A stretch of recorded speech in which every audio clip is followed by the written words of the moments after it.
Sungguh benar Bapa di surga, di akhir pekan ini Tuhan kami datang dan bersujud kepadamu ya Tuhan, karena kami tahu inilah hidup kami Tuhan yang ingin kami persembahkan untuk kemuliaan namamu ya Bapa di surga.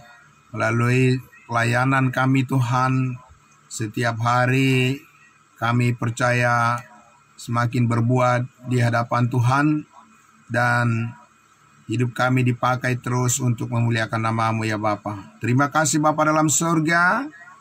Kami mengucap syukur atas kemurahan hatimu. Pada pagi hari ini Tuhan, kami kembali bersama-sama menyerahkan seluruh hidup kami untuk dibaharui oleh setiap firman-Mu. Di dalam nama Tuhan Yesus kami berdoa dan bersyukur. Amin. Ya, feedback ya. Puji Tuhan. Baik saudara-saudaraku yang dikasihi Tuhan Yesus, mari kita kembali lagi bersama-sama akan melihat firman Tuhan, di mana kitab Efesus pasal 1 kita sudah banyak sekali Bapak Ibu Saudara mendengarkan bagian-bagian yang sangat penting. Kita pahami dengan baik bagaimana segala berkat rohani dari Tuhan Yesus yang menjadi keistimewaan untuk kita saat ini, ya, yang diberikan oleh Tuhan untuk memperlengkapi hidup kita dengan segala kebaikan Tuhan menyertai apa yang kita kerjakan, apa yang kita lakukan, semuanya adalah untuk menegaskan bahwa pengharapan kita, pengharapan yang surgawi adalah segala berkat yang Tuhan karuniakan bagi kita di dalam Yesus Kristus Tuhan kita. Nah, Bapak Ibu Saudaraku yang dikasihi Tuhan Yesus, pada pagi hari ini saya ingin mengajak kita untuk melihat satu bagian ya firman Tuhan yang akan membuat kita dapat membedakan lebih jelas lagi, saudara-saudaraku, bagaimana cara Tuhan mengaruniakan kepada umatnya Israel ya hal yang berbeda, ya, janji Tuhan kepada mereka, dan bagaimana kepada kita sebagai tubuh Kristus kita harus bisa membedakannya ya Bapak Ibu Saudara. Karena kita sudah sepakat dalam pembelajaran kita beberapa waktu yang lalu bahwa kita belajar kitab Efesus ini adalah untuk mendewasakan kita semua, atau kita memahami tentang siapa kita di dalam Kristus sebagai anak-anak Allah yang telah dipilih sebelum dunia dijadikan untuk menjadi dewasa di dalam Kristus ya.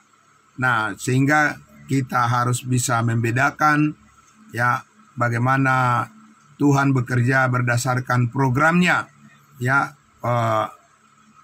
kepada umatnya Israel dan kepada kita sebagai tubuh Kristus, sehingga kita bisa fokus kepada apa yang menjadi bagian kita. Nah, mari Bapak Ibu Saudara, saya mengajak kita untuk melihat di kitab Imamat ya, kitab Imamat pasal 20. Jadi ketika kita membaca kitab Perjanjian Lama Bapak Ibu Saudara, itu sudah pasti fokusnya adalah ke bumi yang Tuhan ciptakan ya, menjadi tempat warisan daripada umatnya Israel. Nah, mari kita lihat Bapak Ibu Saudara di Imamat pasal 20. Imamat pasal 20, saudara-saudaraku, kita akan membaca Imamat 20. Saya akan membaca dari ayat 1 dulu ya. ayat 1. Oke. Ya, Imamat pasal 20, saya membaca dari ayat 1 dan 2. Kita harus selalu melihat konteks daripada firman Tuhan, siapa yang berbicara kepada siapa. Ya, kita lihat di ayat 1, Imamat 20. Tuhan berfirman kepada Musa. Tuhan berfirman kepada Musa, bukan kepada Rasul Paulus. Kepada Musa, engkau harus berkata kepada orang Israel, bukan kepada kita, karena kita bukan orang Israel.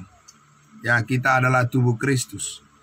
Setiap orang, baik dari antara orang Israel maupun dari antara orang asing yang tinggal di tengah-tengah orang Israel, yang menyerahkan seorang dari anak-anaknya kepada Moloch, pastilah ia dihukum mati, yakni rakyat negeri harus melontari dia dengan batu.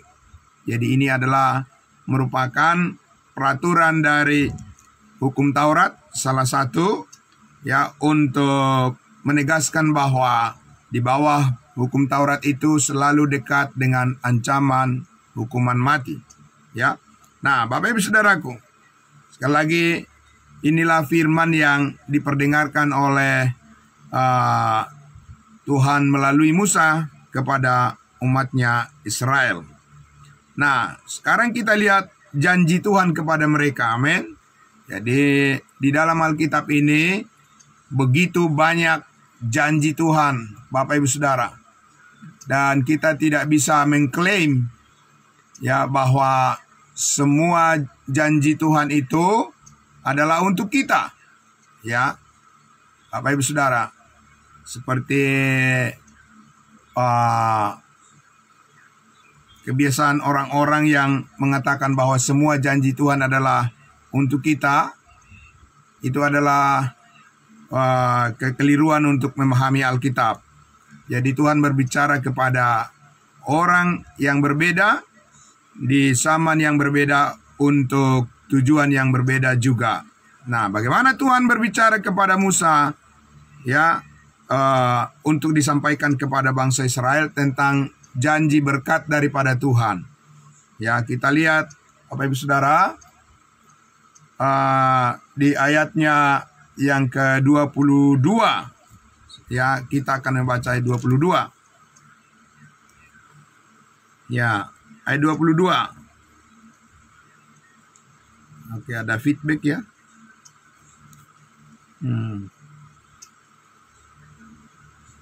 Ya, boleh dikecilin dulu suaranya. Ayat 22. Demikianlah kamu harus berpegang pada segala ketetapanku dan segala peraturanku, serta melakukan semuanya itu supaya jangan kamu dimuntahkan oleh negeri kemana aku membawa kamu untuk diam di sana. Sebuah negeri yang Tuhan janjikan bagi umatnya Israel. Ayat 23. Janganlah kamu hidup menurut kebiasaan bangsa yang akan kuhalau dari depanmu, karena semuanya itu telah dilakukan mereka sehingga aku muak melihat mereka. Tetapi kepadamu aku telah berfirman, kamulah yang akan menduduki tanah mereka, dan akulah yang akan memberikannya kepadamu menjadi milikmu, suatu negeri yang berlimpah susu dan madunya. Akulah Tuhan Allahmu yang memisahkan kamu dari bangsa-bangsa lain. Jadi Bapak Ibu Saudaraku yang dikasihi Tuhan Yesus, inilah yang menjadi ingatan. Inilah yang diingat oleh semua orang Israel, bahwa mereka adalah bangsa yang dipisahkan oleh Tuhan dari bangsa-bangsa lain. Mereka adalah bangsa tersendiri di hadapan Tuhan, Bapak Ibu Saudara. Ya, bangsa tersendiri yang akan mewarisi sebuah negeri Negeri yang bagaimana sifatnya tadi? Yang berlimpah susu dan madunya. Ya. Nah, Bapak Ibu Saudaraku yang dikasihi Tuhan Yesus, kita sudah tahu bersama-sama bahwa apa yang Tuhan janjikan kepada umatnya Israel ini adalah berdasarkan janji Tuhan kepada nenek moyang mereka, yaitu kepada Abraham, Ishak, dan Yakub.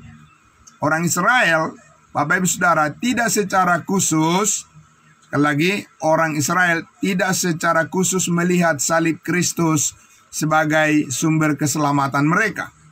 Ya, orang Israel tidak melihat salib Kristus sebagai sumber daripada kekuatan mereka. Ya, sumber daripada pengharapan, pusat daripada pengharapan orang-orang Israel. Mereka tidak melihat salib sebagai dasar mereka untuk melihat berkat Tuhan dalam hidup mereka. Tapi apa? Tapi janji Tuhan kepada nenek moyang mereka, kepada Abraham, Ishak, dan Yakub, bahwa mereka mewarisi satu negeri yang berlimpah susu dan madunya. Nah, dan oleh karena bangsa Israel itu dipisahkan oleh Tuhan secara tersendiri dari bangsa-bangsa lain, nah itulah maka sebabnya bangsa Israel itu merasa bahwa merekalah satu-satunya bangsa yang bangsa pilihan Tuhan yang menjadi nomor satu. Mereka merasa nomor satu dari semua bangsa yang ada di dunia ini, ya. Dan itu mengakibatkan, saudara-saudaraku, sering bangsa Israel itu menjadi akhirnya mereka menjadi sombong di hadapan Tuhan, ya. Dan itu adalah merupakan hal yang sangat tidak memberikan contoh, ya, kepada bangsa-bangsa lain. Tetapi kita lihat di sini, Bapak Ibu Saudaraku, bagaimanapun, ya, orang-orang Israel itu merasa bahwa mereka di atas semuanya daripada orang-orang lain, ya. Nah, saudara, ayatnya yang ke-26 dikatakan, "Kuduslah kamu bagiku, sebab aku ini Tuhan kudus, dan aku telah memisahkan kamu dari bangsa-bangsa lain, supaya kamu menjadi milikku." Jadi, saudaraku, berkali-kali Tuhan mengatakan bahwa bangsa Israel itu adalah milik Tuhan, yang dikuduskan, yang dipisahkan, ya, yang diperuntukkan untuk Allah, dibedakan daripada bangsa-bangsa lain, saudara-saudaraku, ya. Nah, saudaraku yang dikasihi Tuhan Yesus, maka kita akan melihat, Bapak Ibu Saudara, di Yosua pasal 24, ya. Yosua pasal 24. Bagaimana pengalaman orang-orang Israel ini secara duniawi? Ya, sekali lagi, pengalaman bangsa Israel ini secara duniawi, mereka mempunyai keistimewaan dari bangsa-bangsa lain. Karena itulah janji Tuhan kepada bangsa Israel sesudah dunia terbentuk. Sedangkan berbeda kalau kita lihat di Efesus pasal 1, Rasul Paulus mengatakan bahwa kita telah dipilih sebelum dunia dijadikan untuk mewarisi berkat-berkat surgawi. Amin. Di Efesus pasal 1 ayat 3, itu sudah beberapa kali kita baca. Paulus katakan, "Terpujilah Tuhan Allah, karena di dalam Kristus Yesus kepada kita telah dikaruniakan segala berkat rohani di dalam sorga." Jadi kita mewarisi berkat yang berbeda, yang jauh berbeda daripada orang Israel. Ya, yang dijanjikan kepada mereka adalah bahwa mereka akan mewarisi bumi. Ya, sedangkan kepada kita di dalam Yesus Kristus, kita dikaruniakan untuk mampu mewarisi berkat-berkat surgawi. Amin.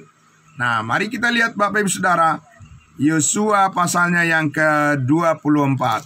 Ya, Yosua pasal 24, ya. Ya, Yosua pasal 24. Yosua pasal 24. Ya, saya akan membacakan, ini adalah pernyataan daripada firman Tuhan ya melalui Joshua, ya, bagaimana Tuhan menegaskan kepada Joshua melalui Yosua setelah mereka tiba di negeri Kanaan, negeri perjanjian. Maka saudara-saudara, kembali lagi Tuhan mengingatkan mereka supaya bangsa Israel itu tetap setia kepada Tuhan, dan jangan sesudah Tuhan melepaskan mereka dari perbudakan di Mesir dan membawa mereka ke tanah perjanjian yang berlimpah susu dan madunya, lalu mereka menjadi lupa Tuhan. Nah, itulah yang diperingatkan oleh Joshua kepada bangsa Israel. Nah, Bapak Ibu Saudara, kita lihat di ayatnya yang pertama, kita baca ceritanya ya, Bapak Ibu Saudara. Baca ceritanya, Yosua pasal 1, pasal 24 maksud saya, dari ayat 1. Kemudian Yosua mengumpulkan semua suku orang Israel di Sikem. Dipanggilnya para tua-tua orang Israel, para kepalanya, para hakimnya, dan para pengatur pasukannya. Lalu mereka berdiri di hadapan Allah. Berkatalah Yosua kepada seluruh bangsa itu, beginilah firman Tuhan Allah Israel. Dahulu kala di seberang sungai Efrat, disitulah diam nenek moyangmu, yakni Terah ayah Abraham dan ayah Nahor, dan beribadah kepada Allah lain, kepada berhala. Jadi Bapak Ibu Saudaraku yang dikasihi Tuhan Yesus, kita lihat bahwa kemurahan hati Tuhan kepada Abraham, ya, nenek moyang bangsa Israel pada saat itu, di mana dikatakan ayahnya, ayah Abraham, Nahor, itu hidup di dalam penyembahan berhala. Jadi saudara-saudara, Yosua memperingatkan bahwa ya dengan mudah saja keturunan daripada Abraham ini akan dipengaruhi oleh masa lalu daripada nenek moyang mereka kalau mereka tidak setia kepada Tuhan. Karena apa? Karena mereka kembali ya tinggal di negeri di mana kita lihat saudara-saudara kebiasaan daripada bangsa-bangsa lain, para penyembah berhala, bahkan nenek moyang mereka, ayah daripada Abraham itu mempunyai kebiasaan ya menyembah berhala. Jadi saudara-saudara, kembali diperingatkan lagi oleh Joshua ya bahwa tidak dengan mudah begitu saja mereka mempertahankan identitas mereka sebagai bangsa pilihan ya di negeri yang Tuhan janjikan kepada mereka. Di sana ada banyak pengaruh buruk ya di masa lalu, supaya bangsa Israel ini saudara-saudara ya benar-benar fokus kepada penyembahan kepada Tuhan yang benar. Jangan sampai mereka kembali kepada kebiasaan dari nenek moyang mereka yang hidup dalam penyembahan berhala. Maka nasihat, peringatan, teguran dari Tuhan kepada mereka ya harus terus-menerus disampaikan. Nah, saudaraku yang dikasihi Tuhan Yesus, kita lihat di ayat 3 dikatakan, tetapi aku mengambil Abraham, kata Tuhan, bapamu itu dari seberang sungai Efrat, dan menyuruh dia menjelajahi seluruh tanah Kanaan. Aku membuat banyak keturunannya dan memberikan Ishak kepadanya. Jadi sekali lagi, saudaraku, kalau kita tanya pengharapan daripada bangsa Israel itu, orang-orang Israel itu kemana, Bapak Ibu Saudara? Ya, mereka, pengharapan mereka adalah secara duniawi. Mereka melihat masa depan mereka secara duniawi. Di sini, ya di bumi ini Bapak Ibu Saudara. Ya, tetapi saudaraku yang dikasihi Tuhan Yesus, kita lihat di ayatnya yang keempat, kepada Ishak kuberikan Yakub dan Esau. Kepada Esau kuberikan pegunungan Kepada Esau kuberikan pegunungan Seir menjadi miliknya, sedang Yakub serta anak-anaknya pergi ke Mesir. Lalu aku mengutus Musa serta Harun dan menulahi Mesir seperti yang kulakukan di tengah-tengah mereka. Kemudian aku membawa kamu keluar. Setelah aku membawa nenek moyangmu keluar dari Mesir dan kamu sampai ke laut, lalu orang Mesir mengejar mereka, nenek moyangmu, dengan kereta dan orang berkuda ke laut Teberau. Sebab itu berteriak-teriaklah mereka kepada Tuhan, maka diadakannya gelap antara kamu dan orang Mesir itu, dan ditetangkannya air laut atas mereka sehingga mereka diliputi. Dan di matamu sendiri telah melihat apa yang kulakukan terhadap Mesir. Sesudah itu lama kamu diam di padang gurun. Aku membawa kamu ke negeri orang Amori yang diam di seberang sungai Yordan, dan ketika mereka berperang melawan kamu, mereka kuserahkan ke dalam tanganmu sehingga kamu menduduki negerinya, sedangkan mereka kupunahkan dari depan kamu. Jadi lihat Bapak Ibu Saudara, ya, tidak seperti sekarang ini bangsa Israel itu berperang melawan musuh-musuh mereka dengan kekuatan senjata yang mereka ciptakan sendiri. Kalau Tuhan di pihak bangsa Israel, kalau bangsa Israel di pihak Tuhan, maka Tuhan sendiri yang berperang untuk mereka, memberikan kemenangan untuk mereka tanpa mereka bersusah-susah, ya, tanpa mereka bersusah payah. Mereka menempati warisan negeri di bumi ini yang berlimpah susu dan madunya, dan Tuhan yang selalu mengalahkan musuh-musuh mereka secara fisik, ya, Tuhan yang berperang dan membuat takluk semua musuh-musuh bangsa Israel. Tetapi kita lihat di zaman sekarang ini Bapak Ibu Saudaraku, di zaman kasih karunia ini, janji Tuhan tidak sedang berfungsi kepada bangsa Israel. Oleh karena apa? Karena saat ini di hadapan Tuhan tidak ada Israel dan tidak ada perbedaan bangsa dan perbedaan suku.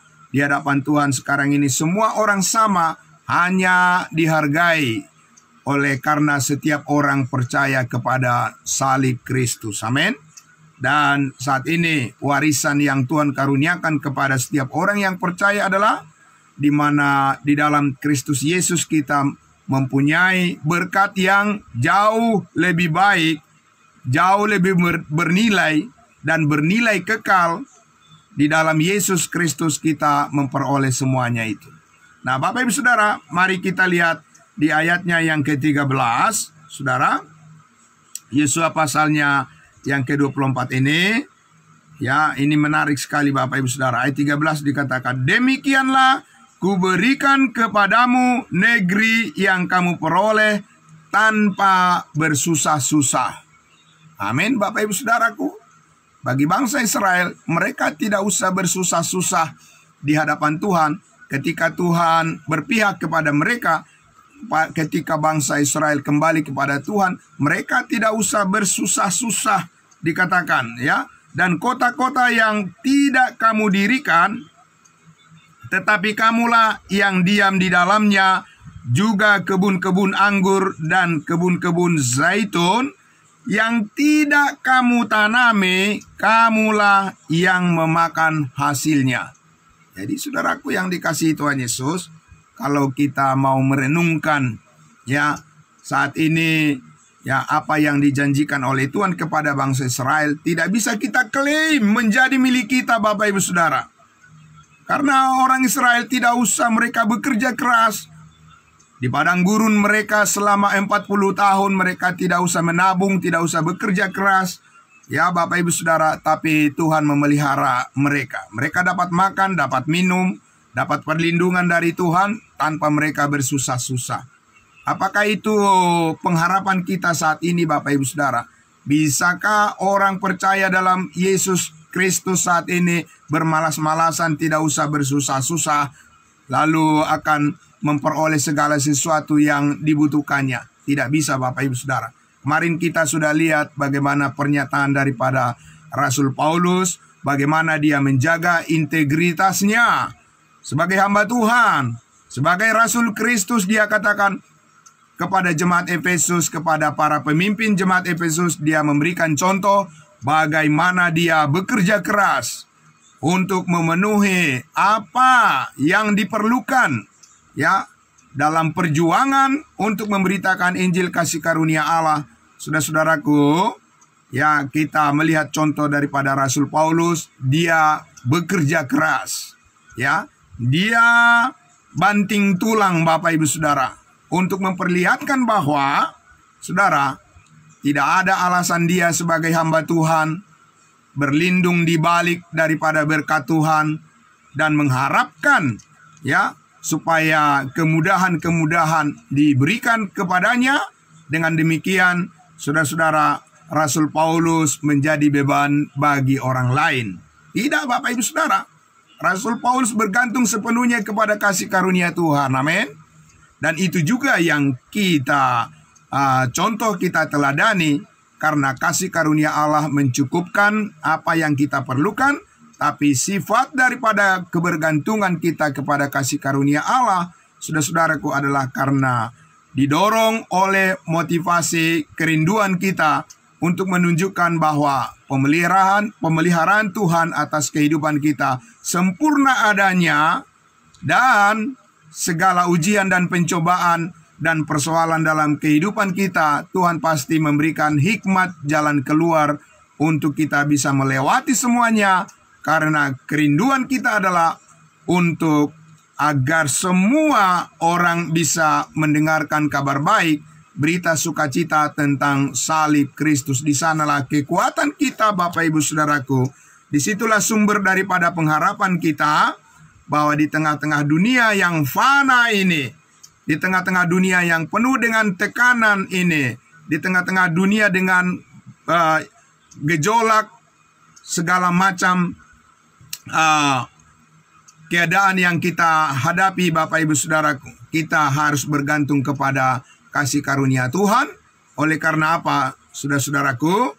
Oleh karena di dalam tugas menyaksikan ya iman, keselamatan, tugas untuk memberitakan berkat Tuhan yang surgawi ini kepada semua orang, saudara-saudaraku, kita harus menjadi kuat di dalam anugerah Tuhan. Amin. Kita harus mengambil sumber-sumber daripada kekuatan kita adalah karena kita percaya, bukan karena kita melihat, seperti yang Tuhan janjikan kepada bangsa Israel. Mereka akan selalu kuat karena mereka melihat. Dan itulah sebabnya, saudara, kalau kita lihat ketika Yesus lahir ke dunia ini, datang ke dunia ini di tengah-tengah bangsa Israel, dia menunjukkan berbagai macam mujizat di depan mata bangsa Israel, supaya mereka mau percaya. Karena orang Israel, mereka tidak akan percaya kalau tidak melihat. Ya, saudara-saudara.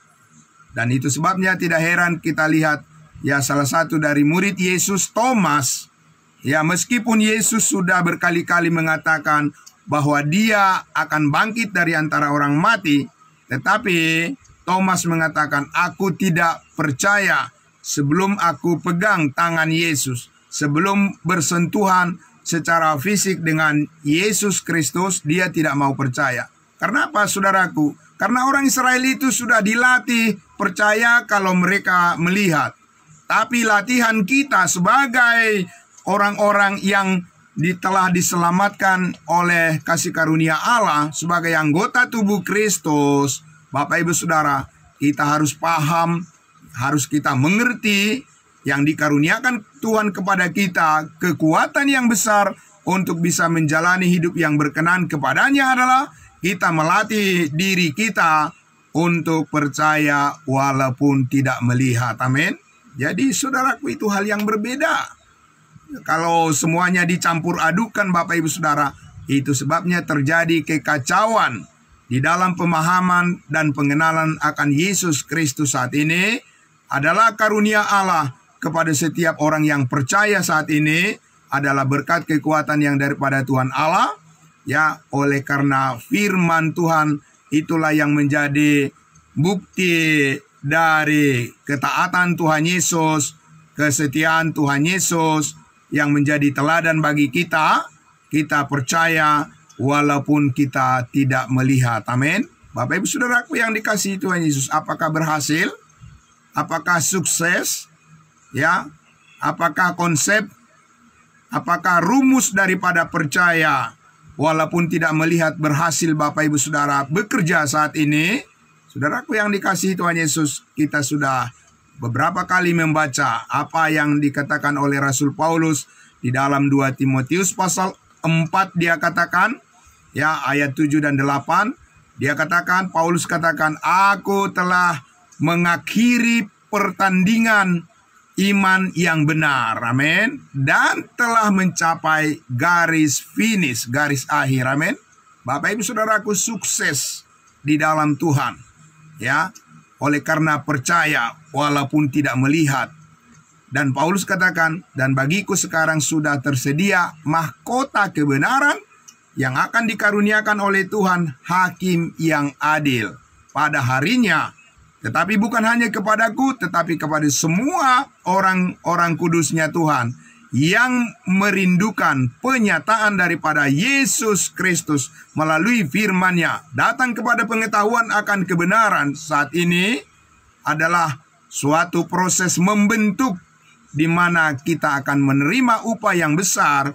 Ketika kita berhadapan dengan Tuhan Yesus Kristus kelak, kita akan menerima upah perak, emas, perak, dan batu permata, yaitu sesuatu yang sangat berharga dan berkualitas tinggi di hadapan Tuhan, karena semuanya itu dikerjakan oleh Roh Kudus, memproses hidup kita tetap setia kepada Tuhan Yesus, selalu percaya walaupun kita tidak melihat. Amin. Bapak Ibu Saudaraku yang dikasihi Tuhan Yesus, biarlah izinkan firman Tuhan.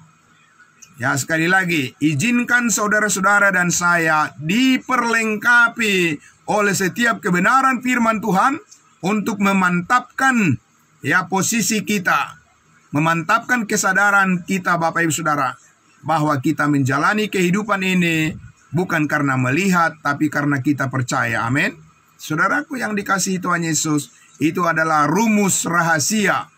Ya, rumus rahasia berkat yang Tuhan sediakan sebelum dunia dijadikan. Di dalam Yesus Kristus kita telah dipilih untuk mewarisi segala berkat rohani yang terbaik itu, dan bisa kita bagikan kepada orang lain. Amin. Siapkah Bapak Ibu Saudara dan saya untuk berbagi kepada orang lain, ya, untuk berkat rohani yang sangat mulia di dalam Yesus Kristus ini bagi semua orang? Bapak Ibu Saudara, mari kita semua saling mendukung, amin, saling mendoakan. Sebagai anggota tubuh Kristus, saudara dan saya akan dimampukan oleh Tuhan Yesus, dimampukan oleh Roh Kudus untuk mengantarkan, membawa berita kabar baik ini kepada semua orang, amin. Tuhan Yesus memberkati kita semua Bapak Ibu Saudaraku. Setiap hari, setiap minggu, setiap bulan, setiap tahun kita terus menyerahkan diri kita diperbaharui oleh firman Allah, karena kita percaya apa yang dijanjikan oleh Tuhan adalah iya dan amin. Mari kita berdoa. Bapa dalam surga, terima kasih. Kami sangat bersyukur ya Tuhan Yesus, kami memperoleh sesuatu yang jauh lebih baik daripada apa yang kami pikirkan dan apa yang kami doakan. Oleh karena firman-Mu adalah harta bejana, bagaikan emas, perak, dan batu permata yang akan membentuk kehidupan kami, menopang hati dan pikiran kami untuk selalu setia kepadamu dan menaruh harap kepadamu dan bersandar kepadamu saja. Kami tetap percaya walaupun kami tidak melihat. Karena itulah merupakan akar daripada keyakinan dan kekuatan kami untuk menjalani seluruh kehidupan kami.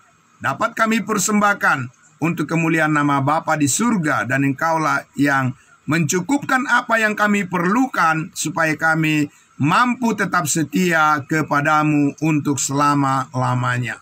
Terima kasih, diberkatilah semua saudara-saudara kami yang pada pagi hari ini, di akhir pekan ini, yang tetap setia untuk bersama-sama kami beribadah kepadamu ya Tuhan, karena kami percaya pengharapan kami di dalam Yesus Kristus tidaklah pernah sia-sia. Dimuliakan namamu ya Bapa, diberkati semua yang mendengarkan firman-Mu. Di dalam nama Tuhan Yesus kami berdoa. Puji Tuhan. Amin. Amin. Terima kasih. Selamat pagi saudara-saudaraku. Salam kudus buat kita semuanya. Terima kasih Bapak Ibu. Ya, salam semuanya. Ya, salam kudus buat kita.